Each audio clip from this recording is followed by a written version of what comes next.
Assalamualaikum warahmatullahi wabarakatuh. Waalaikumsalam warahmatullahi wabarakatuh. Alhamdulillah. Allahumma salli ala sayyidina Muhammad. Allahumma salli ala Teman-teman pemirsa Labbaik TV dimanapun Anda berada, Alhamdulillah kali ini kita bisa mengadakan program podcast yang mana ini adalah program perdana kita di Labbaik TV, channel Labbaik TV, dan semoga bisa istiqomah kita jalankan dan kita isi dengan konten-konten yang bermanfaat insyaallah. Nah teman-teman, kali ini kita kedatangan tamu spesial nih. Tamu spesial yang mana beliau teman seperjuangan Ana. Beliau nyantri di pesantren Labbaik di Tahfidzul Quran. Nah, boleh kenalkan sebentar nih? Kenalkan sedikit lah tentang antum. Oke, para pemirsa penonton setia Labbaik TV, ya perkenalkan nama Ana ya di sini Ana dikenal Malik gitu. Malik gitu. Nama panjang? Ya, nama panjang Malik Abdul Aziz. Malik gitu. Abdul Aziz. Asal dari kota Ketapang gitu ya. Kota Ketapang, Masya Allah. Bangga nih untuk orang-orang Ketapang nih. Salam dari Ketapang ya. Nah, pergi ke sana transportasi yang paling cepat itu apa nih? Paling cepat ya jalur udara pesawat. Jalur udara ya. Cuman harganya lumayan juga ya. Berapa ratus ribu lah sekali berangkat? Estimasinya sekitaran 400.000. 400.000. Nah, itu berapa jam? Setengah jam lah. Setengah jam. Nah, yang paling murah, nah kan kalau kita bicara yang paling cepat, ya memang ada udara. Yang paling murah nih pasti, lumayan juga nih perjuangan ini. Gitu. Yang paling murah itu apa? Yang paling murah untuk saat ini ya kita naik kapal klotok. Kapal klotok, Masya Allah. Kapal klotok berapa jam nih kalau dari Pontianak nih? Hitung-hitungan total lah. Hitung-hitungan total ya. Dari Pontianak menuju ke Rasau ya, Kubur Raya itu udah sekitaran hampir 1 jam lebih lah gitu ya. 1 jam lebih. Kalau udah ada basi pacet dan sebagainya gitu. Nah, dari Rasau ke Teluk Batang kurang lebih 12 sampai 13 jam. 12 sampai 13 jam. Dari Teluk Batang ke Kota Ana gitu, Ketapangnya gitu. Dari Teluk Batang ke Kota Ketapang kurang lebih 3 jam gitu. 3 jam berarti semuanya kurang lebih 17 atau 18 jam lah gitu, Mas. Wah, itu pasti perjalanan yang melelahkan ya. Untuk datang ke Pontianak menuntut ilmu di pesantren Labbaik di Tahfidzul Quran, dan pasti ada hasil yang jauh rasakan. Termasuk kali ini kita akan mengangkat tema tentang semua bisa bahasa Arab. Nah, jadi yang awalnya antum dulu sekolahnya baru ini ya, pesantren, baru SMA ya? Baru SMA. Nah, berarti SMP-nya SMP umum. SMP umum. Masya Allah. Dia SMP-nya SMP umum, tapi bisa memulai karir beliau dalam belajar bahasa Arab dari berapa persen tadi dikatakan untuk memulai? Mungkin bisa dikatakan 10%. 10%. Dia sudah punya basic memang pesantren cuman 10%. Basic dia di SMP 10%, kemudian beliau mendalami lagi di pesantren Labbaik sehingga sampai sekarang Masya Allah tabarakallah beliau bisa menulis kitab, nama kitabnya Masalikul Hayah, syarah daripada hadis Arba'in Nawawi. Nah, Masya Allah luar biasa kan hasil yang beliau dapatkan atas pengorbanan dan perjuangan beliau dalam menuntut ilmu. Nah, makanya Anda mengundang beliau untuk membahas tentang semua bisa bahasa Arab karena sudah ada bukti nyatanya. Nah, yang beliau dari SMP umum, beliau bisa bahasa Arab dan bisa mengarang kitab malahan. Nah, maka kita akan bahas nih untuk pemirsa yang tidak percaya dan temanya gimana sih cara untuk mempercayakan nih. Dari tema ini kayak meragukan nih, semua bisa bahasa Arab. Betul lah nih semua bisa bahasa Arab nih.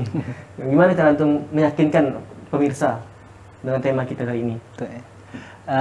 Pada dasarnya ya orang nomor berpikir ya kalau ilmu ini ya pasti manusia digolongkan oleh 2 golongan gitu ya. Ada yang punya pemahaman cepat, ada yang bisa dikatakan pemahamannya agak sedikit tersendat gitu maksudnya. Jadi tidak ada yang bodoh ya? Ada yang bodoh. Yang harus diingat nih pemirsa, tidak ada manusia yang bodoh.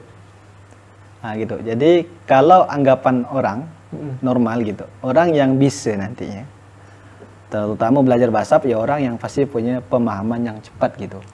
Adapun yang tersendat ini bahasanya ya bisa jadi ya tak bisa, tapi orang normal pada dasarnya menganggap ya tak bisa lah pasti gitu.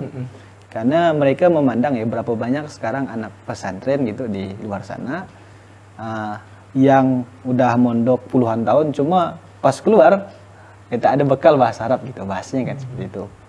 Nah, kalau kita lihat-lihat ya itu masalahnya di bahasa Arab atau masalahnya di orangnya gitu. Orangnya pribadi. Nah, gitu. Kalau kita lihat-lihat gitu. Tapi secara umum gitu, yang kita harus yakini bahwasanya Allah telah meridhoi bahasa ini gitu ya. Jadi karena bahasa Al-Quran. karena bahasa Al-Quran tadi gitu. Nah, karena Allah janjikan walaqad yassarna Al-Quran lidzikri. Allah mudahkan ya. Allah telah mudahkan. Janji Allah itu ya memudahkan kita untuk mempelajari Al-Quran. Apapun yang berkait dengan Quran bakal mudah. Termasuklah aspek bahasa gitu. Jadi yang menjanjikan kemudahan bukan Malik sebenarnya, dan bukan para masyayikh, bukan para ustadz, bukan para guru. Yang menjanjikan kemudahan ya Allah sendiri. Allah menjanjikan kemudahan dengan ayatnya walaqad yassarna al-Qur'ana lidzikri fahal min mudzakir. Nah, yang dimudahkan Al-Qur'an. Bahasa Al-Qur'an ya pasti dimudahkan karena bahasa Arab adalah bahasa Al-Qur'an. Nah, kemudian terkait tentang motivasi ini, kan al-iman yazid wa yanqus. Al-iman yazid wa yanqus. Pasti iman saja nih naik turun gitu kan. Iya. Nah, motivasi kan juga gitu. Lalu apa motivasi antum, motivasi terbesar lah yang bisa kita tanamkan dalam diri kita untuk bisa senantiasa istiqomah belajar bahasa Arab? Oh, gitu ya. Jadi motivasi terbesar yang Ana terapkan dalam kehidupan Ana dari belajar bahasa Arab sampai betul-betul ya bisa bahasa Arab itu, ya yang Ana selalu niatkan ya bahwasanya bahasa Arab ini ya juga dipakai oleh lisan yang mulia gitu. Keluar dari lisan orang yang begitu mulia. Siapa yang mempunyai lisan yang begitu mulia itu adalah Nabi Muhammad SAW. Dan Ana berharap ketika Ana bisa bahasa Arab, bahasa yang dipakai oleh orang yang begitu mulia di muka bumi ini, ya Ana harap Ana bisa bersampingan surganya nanti dengan Nabi Muhammad SAW. Itu di antara ikhtiar yang kita lakukan ya, untuk membuktikan kecintaan kita kepada Nabi Muhammad SAW. Berarti itu motivasi terbesar antum ya? Kalau motivasi lainnya ada nggak kira-kira selain cinta kepada Nabi sebagai bentuk pembuktian kepada cinta kepada Nabi Muhammad? Yang lain kira-kira ada nggak motivasi terbesar? Motivasi terbesarnya ya ada dalam aspek lain, yaitu dalam rangka pengen sekali ya melawan pemikiran-pemikiran yang hendak menghancurkan Islam. Nah, dalam rangka mereka mempelajari mendalam Islam secara bahasa, kemudian mencari titik celah di mana cacatnya Al-Quran, cacatnya hadis-hadis Nabi gitu. Oh iya. Nah, ketika kita tak paham bahasa Arab, maka apa yang bisa kita bahas gitu. Jadi mereka nyerang lewat bahasa. Lewat bahasa. Kayaknya juga pernah dengar sih, ada orang ateis yang ngarang kitab kan? Ngarang kitab kamus gitu ya, kamus. Apa nama kamus itu? Kamus Al-Munjid. Al-Munjid. Itu dikarang berarti atas dasar kebencian sebenarnya kan? Atas dasar terhadap Islam. Dia mengarang kitab, mengarang kamus, beliau kumpulkan gitu kan, untuk menyerang Islam, tapi buktinya menghasilkan karya. Nah, dan kita sebenarnya umat Islam harus malu gitu.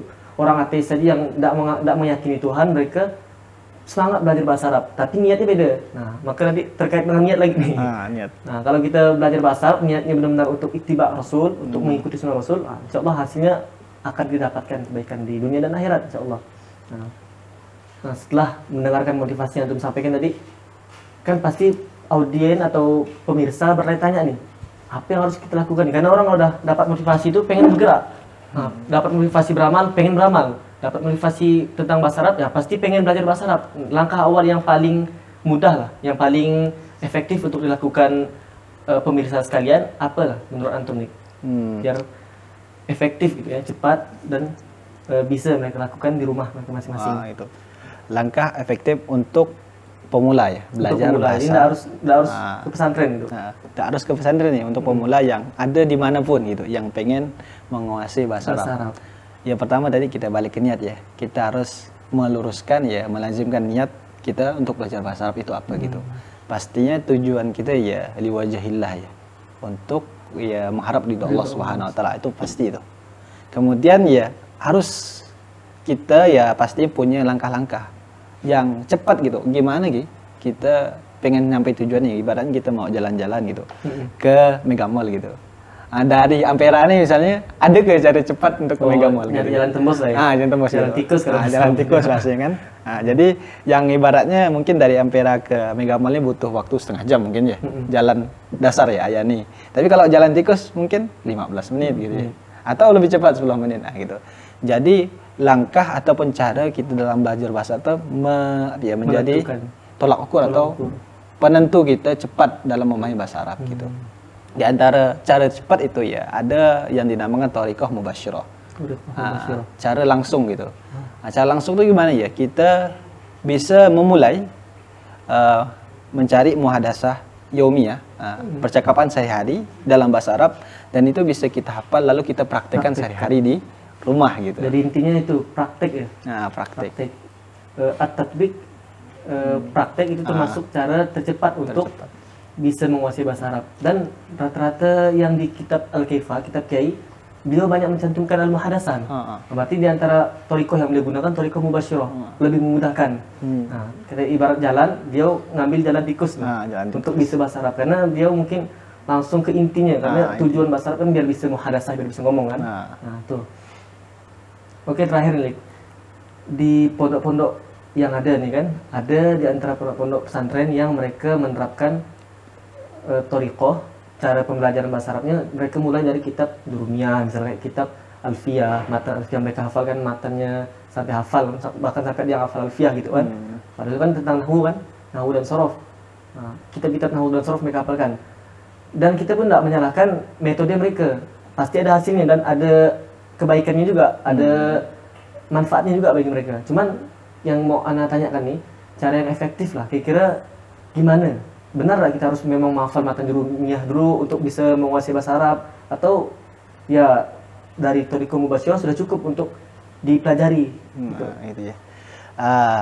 Untuk hal ini gitu, apa sih efektivitas yang kita dapatkan ketika kita belajar melewati matan Jurumiyah gitu, atau Emriti maupun Alfiyah gitu, dibandingkan efektivitas yang kita dapatkan melalui thariqah mubasyirah tadi.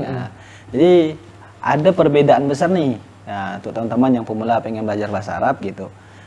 Yang terpenting untuk pemula itu bukan segi kaidah dalam bahasa Arab, karena Jurumiyah, Emriti, dan Alfiyah itu membahas seputar kaidah dalam bahasa Arab, yang itu ya pada dasarnya kita gunakan untuk memahami Al-Quran, hadis, dan kitab-kitab para ulama gitu, yang memang ya terunsur di situ ya, dari segi nahwu, sorof, dan balaghah. Tapi yang paling penting untuk kita pemula itu ya belajar itu untuk berbicara. Namanya bahasa itu bukan untuk kita sekedar bisa baca kan, tapi bahasa itu untuk kita berbicara, itu intinya gitu. Dan yang menariknya di bahasa Arab nih, dan tidak di bahasa-bahasa yang lain, ketika kita berbicara, kita niatkan memang untuk ibadah, bisa menghasilkan pahala. Dan bahasa Inggris nggak, wallahu a'lam dapat pahala kan enggak. Siapa yang mau ngasih pahala gitu kan, karena Nabi nak ngomong bahasa Inggris. Bahasa Cina apalagi bahasa Thailand gitu. Nah, menariknya di sini pemirsa, ketika kita benar-benar niat kita betul belajar bahasa Arab untuk memahami Al-Quran, untuk bisa menghafal hadis, atau untuk mendalami lebih dalam makna-makna yang ada di dalam ayat suci Al-Quran, maka disitulah ada nilai ibadah. Apalagi ketika kita meniatkan untuk ittiba'ur Rasul, mengikuti Rasul, sunnah Rasul. Karena Nabi berbicara bahasa Arab, kita niatkan ngikut Rasul karena bukti cinta kita kepada Nabi Muhammad Sallallahu Alaihi Wasallam. Nah, mungkin ini nih, Akhi Malik, syukron atas waktunya yang sudah antum luangkan. Insyaallah pada pemirsa akan banyak konten-konten daripada Labbaik TV yang akan kami hadirkan. Begitu juga podcast, kami akan mengundang banyak tamu spesial, tamu-tamu istimewa, ad-duyuf al-mukarramin. Insyaallah akan kami hadirkan di podcast Labbaik TV yang akan membahas hal-hal yang menarik, insyaallah ya, akan kita hadirkan kepada pemirsa sekalian.